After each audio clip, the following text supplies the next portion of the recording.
Hi అండి, అందరికీ నమస్తే. నా రాక్షసుడు పార్ట్ 19. ఇక స్టోరీ స్టార్ట్ చేసేద్దాం. ధరణిగా ఆ క్షణంలో సూర్యాని చూస్తే వెన్నులో వణుకు పుట్టింది పాపం. ఏంటే, ఏం మాట్లాడవు అని మెడ మీద ముద్దు పెడతాడు సూర్య. ధరణికి నొప్పిగా అమ్మా అని గట్టిగా అరుస్తుంది. ఆమె అరుపు బయటకు రాకుండా నోట్లో ఉండగానే అదురుతున్న తన పెదాలను అందుకుంటాడు సూర్య. ఎప్పటికో అతను కూడా ఊపిరి ఆగడం లేదు అన్నప్పుడు ఆ క్షణాన ఆమెకు దూరం జరిగి తన పెదవులతో అలాగే ఆమె కంఠాన్ని రాస్తూ అక్కడంతా మునిపంటు ఘాట్లు పెడుతూ ఉంటాడు సూర్య. ధరణి, సార్ వదలండి అని భయంతో అంటున్నా సరే ఆమె మాటలు ఏమాత్రం పట్టించుకోకుండా ముద్దు పెట్టాడు సూర్య. అంతే, ధరణి ఫాస్ట్గా రియాక్ట్ అయి బెడ్ మీద నుంచి తోచి పైకి లేచింది. సూర్య ధరణి చేయి పట్టుకుని అంతలో భయంతో తనే తిరిగి రియాక్ట్ అయి సూర్య చెంప మీద కొట్టి మెరుపు వేగంలో తన రూమ్కి వెళ్ళి డోర్ లాక్ చేసింది ధరణి. సూర్య చెంపను తాకిన ధరణి చేతి దెబ్బ స్పర్శకి ఒక్కసారిగా మత్తు వదిలి తనలోని బీస్ట్ నిద్ర లేచి, ఎంత ధైర్యం దీనికి, నన్నే కొడుతుందా అనుకుని, హే, డోర్ ఓపెన్ చేయవే, నన్నే కొడతావా, ఏం చూసుకుని నీకంత పొగరు, ఎంత ధైర్యం ఉంటే ఈ సూర్యదేవ్ వర్మనే కొడతావా, నిన్ను వదలనే, నిన్ను మామూలుగా వదలనని డోర్ బాధేస్తూ పిచ్చి పిచ్చిగా అరుస్తున్నాడు సూర్య. ధరణి అక్కడే డోరు కానుకుని కూలబడి వెక్కిళ్ళు పెట్టి ఏడుస్తుంది పాపం. ఏయ్, ఇరిటేట్ చేయకుండా ఓపెన్ చేయవే డోర్ని అంటూ మళ్ళీ గట్టిగా కొట్టాడు సూర్య డోర్ని. ధరణి భయంగా చూస్తుంది, ఎక్కడ డోరు బద్దలు కొట్టుకుని వస్తాడు అని. సార్, భయం వేస్తుంది మిమ్మల్ని చూస్తుంటే అని ధరణి ఏడుస్తుంటే, మళ్ళీ చెప్పవే ఆ మాట అని బేస్ వాయిస్తో అన్నాడు సూర్య. అవును సార్, మిమ్మల్ని చూస్తుంటే నిజంగా భయం వేస్తుంది. తాగిన మత్తులో మీరు ఏం చేస్తున్నారో మీకే అర్థం కావడం లేదంటుంది ధరణి. హహహా, తాగిన మత్తా, నేను ఎంత తాగినా స్ట్రాంగ్గానే ఉంటాను. నాకు తెలిసే, అన్నీ తెలిసే చేస్తున్నానంటాడు సూర్య. ధరణి బాధతో అంటే, నా మనసుతో ఏ సంబంధం లేదా, నేనేమన్నా ఆట బొమ్మనా, మీరేం చేస్తున్నా చూస్తూ ఉండడానికంటుంది ధరణి. సూర్య, అవును, నువ్వు ఆట బొమ్మవే, నా ఆట బొమ్మవి, నా ప్రాపర్టీవి నువ్వు, నేను ఏం చెప్తే అది చేయడమే నీ పని అని అంటాడు సూర్య. ధరణి నిజంగా కోపంగా, మీరు నిజంగానే బీస్ట్, సైకో, రాక్షసుడు అని వెక్కి వెక్కి ఏడుస్తుంది. మరుక్షణం సూర్య రూమ్లో బల్లున గ్లాస్ పగిలిన శబ్దం వచ్చింది. ధరణి ఏం జరిగిందో ఊహించి సైలెంట్గా ఉంటుంది తప్ప డోర్ తెరుచుకుని వెళ్ళే ధైర్యం చేయలేకపోయింది పాపం. సూర్య గ్లాస్ వాలి గట్టిగా కొట్టడంతో అది ముక్క ముక్కలయింది. చేతికి రక్తం ధారలుగా కారుతుంది పాపం సూర్యకి.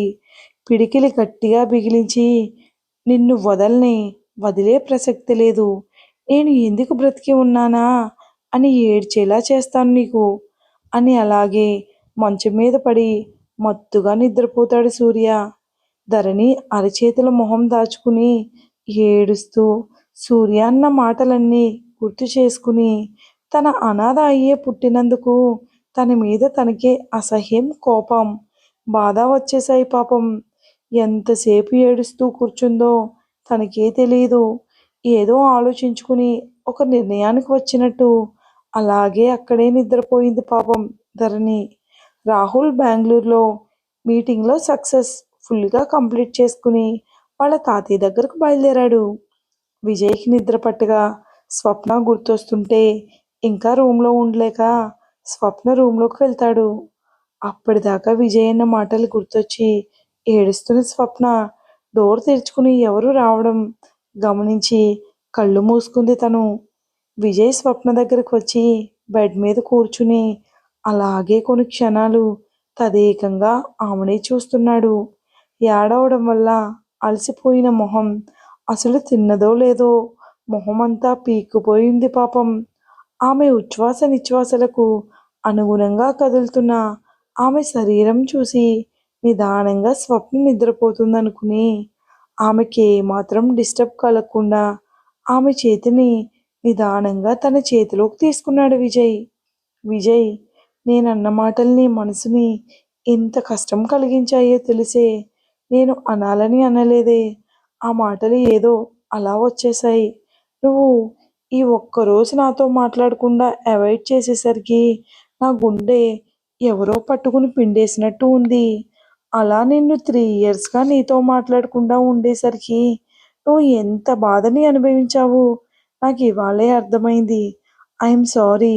నేను నిన్ను హర్ట్ చేసినందుకని. ముందుకు వంగి సున్నితంగా నుదుటిపై ముద్దు పెట్టుకుని అక్కడి నుండి వెళ్ళిపోయాడు విజయ్. అప్పటిదాకా ఎంతో కష్టంగా ఆపుకున్న ఏడుపును ఒక్కసారిగా బయటకు వచ్చి బోరున ఏడ్చింది. హర్ట్ చేశానని సారీ అంటున్నావు కానీ నువ్వంటే నాకు ఇష్టమే అని ఒక్కసారి కూడా నీ నోట్లో నుంచి రాలేదు బావా. నేనంటే నీకు నిజంగా ఇష్టం లేదా అని వెక్కి వెక్కి ఏడ్చి ఎప్పటికో నిద్రపోయింది పాపం స్వప్న. ఉదయాన్నే మెలకు వచ్చిన ధరణికి రాత్రి జరిగింది గుర్తు రాగానే బాధతో కుమిలిపోయింది. తను చేయాలనుకున్న పని గుర్తుకు రాగానే ఫాస్ట్గా లేచి రెడీ అయింది ధరణి. ఇంతలో టేబుల్ మీద ఉన్న ఫైల్స్ని చూసి ఫారెన్ డెలిగేట్స్తో ఉన్న మీటింగ్ గుర్తొచ్చి తన నిర్ణయం తీసుకున్న పని రేపు చెయ్యొచ్చు. ముందు మీటింగ్ ఇంపార్టెంట్ అని అక్కడి నుండి ఫైల్ ల్యాబ్ తీసుకుని సూర్య కంటే ముందే మీటింగ్ జరిగే ప్లేస్ హోటల్కి వెళ్ళిపోయింది ధరణి. సూర్య కూడా లేచి రాత్రి జరిగిందంతా మర్చిపోదాం అనుకున్నా మర్చిపోలేకపోతున్నాడు. ధరణి కొట్టిన చెంప దెబ్బనే గుర్తొస్తుంది సూర్యకి. చెంపపై చేతితో తుడుముకుంటూ తెలియకుండానే అతని చేతివేళ్లు బిగుసుకున్నాయి. పొట్టిదానా, నిన్ను ఏం చేస్తానో చూడు అనుకున్నాడు సూర్య. మీటింగ్ టైం అవుతుంటే త్వరగా రెడీ అయి హోటల్కి వెళ్ళిపోయాడు సూర్య. అక్కడికి వెళ్ళేసరికి ఫైల్స్ పట్టుకుని తన కోసం ఎదురు చూస్తూ ఉంది ధరణి. ధరణిని చూడగానే సూర్యలోని బీస్ట్ నిద్రలేచి కోపంతో పిడికిలి బిగించి ఫాస్ట్గా ధరణి దగ్గరకు వెళ్ళి తనని పక్కకు లాక్కెళ్ళి గోడము కదిమి పెట్టి, నీకు ఎంత ధైర్యం ఉంటే మళ్ళీ నా ఎదురు వచ్చి నిలబడ్డావే అని తన పట్టును బిగిస్తూ అడిగాడు సూర్య. ధరణి మొహంలో ఏ భావం కనిపించకుండా, సార్, నా జాబ్ నేను సక్రమంగా చేయడానికి వచ్చాను అంటుంది ధరణి. సూర్య ధరణిని గుచ్చి గుచ్చి చూస్తున్నాడు. రాత్రంతా ఏడవడం వల్ల ఎర్రగా అయిన కళ్ళు, ఉబ్బిపోయిన మొహం, రాత్రి తను కొరకడం వల్ల పెదాలు వాచి పంటిగాట్లు పడి కొంచెం కిందకు చూస్తే మెడ దగ్గర కూడా నల్లగా పడిన ఘాట్లు, అవి చూడగానే సూర్య మనసు బాధతో మెలిగిపోయింది పాపం. మళ్ళీ అంతలోనే కోపం, ఈగో డామినేట్ చేసి మామూలు స్థితికి వచ్చి, నువ్వు ఎంత అమాయకంగా ఏడుపు మొహం వేసుకుని నటించినా నేను వదిలిపెట్టే సమస్య లేదు అని అంటాడు సూర్య. నన్ను నెట్టినందుకే ఇన్ని రోజులు టార్చర్ పెట్టావు, ఇప్పుడు ఏకంగా చెంపబెద్ద కొట్టావు. నేను ఏ విధంగా ఫుట్బాల్ ఆడుకుంటానో చూస్తూ ఉండు ధరణి. నీ జీవితం మీద దెబ్బ కొట్టకపోతే ఇప్పుడు కోపంలో మాట వరుస కన్న మాటలు రేపు ఏ అనర్థాలకు దారి తీస్తుందో వెయిట్ అండ్ సీ అని అంటాడు సూర్య. అని కిల్లింగ్ స్మైల్ ఇస్తూ, ఇప్పుడంత టైం లేదు, మీటింగ్ టైం అయింది, లేకపోతే ఇప్పుడు స్టార్ట్ చేసేవాడిని. ఆడు ఆడుకోవడం అని బుగ్గలు పట్టుకుని ఒత్తుతూ, ఇవాళకి రెస్ట్ తీసుకోవే పొట్టిదనా, రేపటి నుంచి మొదలు పెడదామని పెదవులు అందుకుని 2 నిమిషాలు ముద్దు పెట్టి బుగ్గ మీద కొరికి ధరణి చేతిలో ఉన్న ఫైల్ లాక్కుని మీటింగ్ రూమ్కి వెళ్ళాడు సూర్య. ఏ సిచ్యువేషన్లో ఉన్నా బీస్ట్ ముద్దు పెట్టడం మాత్రం మర్చిపోడు. ధరణి బుగ్గమంటూ పుడుతుంటే తుడుచుకుంటూ, హామ్, రేపటి నుంచి నేను మీ దగ్గర ఉంటే కదా అనుకుని అక్కడే సోఫాలో సెటిల్ అవుతుంది ధరణి. అక్కడ ఉంది బీస్ట్ అమ్మా, తప్పించుకోవడం అంత ఈజీ కాదు. సూర్య మీటింగ్ రూమ్లో వెళ్ళి ఫారెన్ వాళ్ళతో సాయంత్రం వరకు మీటింగ్ సక్సెస్ఫుల్ కంప్లీట్ చేశాడు. వాళ్ళకి సూర్య చెప్పిన విధానానికి, అతనికి అద్భుతమైన తెలివికి వాళ్ళు ఫిదా అయిపోయారంతే. సూర్య వాళ్ళకి మధ్యాహ్నం లంచ్ అక్కడే. మన ఇండియా సాంప్రదాయమైన వంటకాలను స్పెషల్గా నంబర్ 1 షెఫ్తో తయారు చేయించి వాళ్ళు ఆశ్చర్యపోయేలాగా ఆతిథ్యం ఇచ్చాడు సూర్య. వాళ్ళతో పాటు సూర్య కూడా జాయిన్ అయ్యి లంచ్ చేసేసాడు ఆఫ్టర్నూన్. ఇక్కడ ధరణి సంగతి మర్చిపోయాడు పాపం.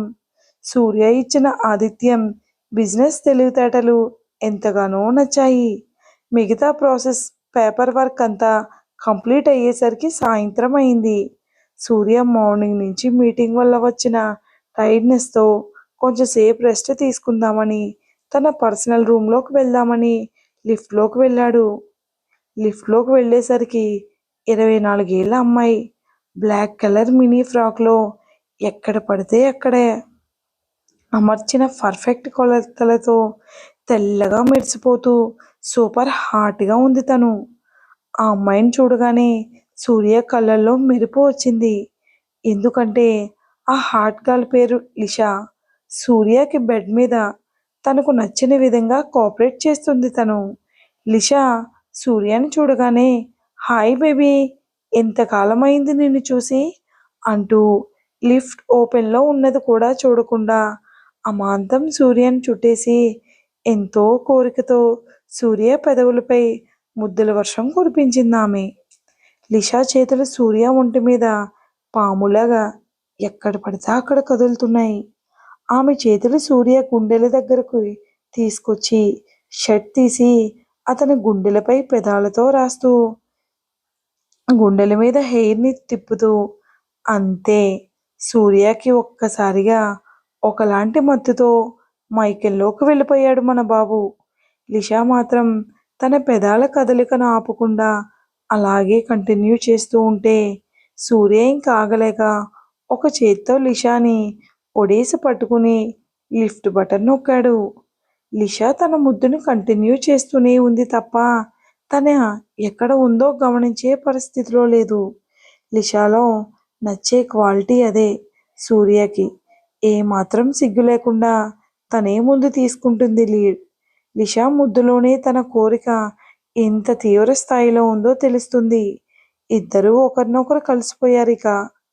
ఇక్కడ పాపం ధరణి ఉదయం నుంచి అలాగే సోఫాలో కూర్చుంది.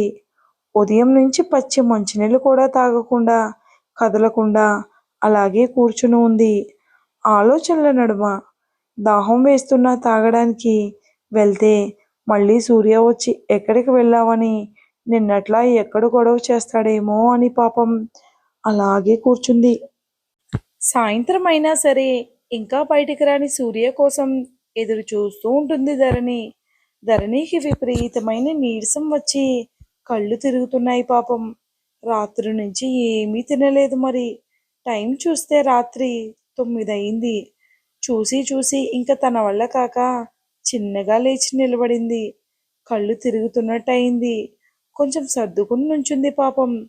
ఒకవేళ సూర్య తన మీద కోపంతో చెప్పకుండా వెళ్ళిపోయాడా అని అనుకుంది ధరణి మనసులో.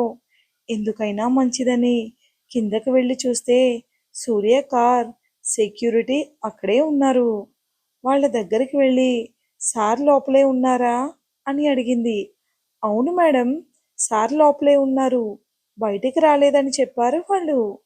కానీ ధరణి మీటింగ్ జరిగే రూమ్లో ఎవరూ లేరే అంది. ఒకవేళ సార్ తన పర్సనల్ రూమ్లో రెస్ట్ తీసుకుంటున్నారేమో అనుకుంటా అని అనగా మేడం పైన లాస్ట్ ఫ్లోర్లో అన్నాడు సెక్యూరిటీ. అప్పటికే టైం 9:30 అయింది. తను వెళ్ళిపోదాం అనుకుంది. ఒకవేళ చెప్పకుండా ఎందుకు వెళ్ళావని సూర్య అరుస్తాడనుకుని చెప్పి వెళితే ఏ గొడవ ఉండదని సూర్య ఉండే రూమ్కి వెళ్ళడానికి లిఫ్ట్ దగ్గరికి వెళ్ళింది ధరణి. తనకు అసలు ఓపిక లేకే ఒకటే కళ్ళు తిరుగుతున్నాయి. అలాగే లాస్ట్ ఫ్లోర్కి రాగానే లిఫ్ట్లో నుంచి బయటకు వచ్చి చూసింది. అక్కడ 3 రూములు ఉన్నాయి. ఏ రూమ్లో ఉన్నాడో అని చూసుకుంటూ వెళ్ళింది. 2 రూమ్లో చూసింది. అక్కడ లేడు సూర్య.